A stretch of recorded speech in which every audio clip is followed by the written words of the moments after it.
خواتین حضرات السلام علیکم. میرے ساتھ جو آج شخصیت موجود ہیں کسی تاریخ کے جو ہے نا وہ محتاج نہیں ہیں. 14 اگست کے حوالے سے ان سے بات کرتے ہیں. السلام علیکم. وعلیکم السلام سر، کیا حال ہے؟ کیا آپ؟ میں ٹھیک ٹھاک.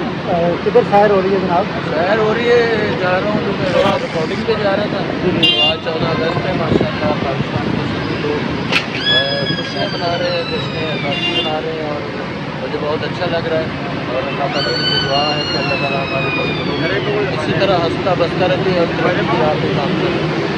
یہ کوئی نوجوانوں کو پیغام دینا چاہیں آپ؟ پیغام یہی ہوتا ہے جو کہ ہمارے بڑے بھی کہتے ہیں، ہم بھی کہتے ہیں کہ 14 اگست میں بالکل احتیاط برتیں اور شور زیادہ نہ کریں، رش زیادہ نہ بنائیں، اور خاص طور پہ جو موٹر سائیکل والے ہمارے بچے ہیں ان کو چاہیے کہ وہ جو ایکٹنگ کرتے ہیں نا موٹر سائیکل پہ وہ نہ کریں، تو اپنی صحت کا خیال رکھیں، پاکستان کا خیال رکھیں. تھینک یو سو مچ. پاکستان زندہ باد. بہت شکریہ.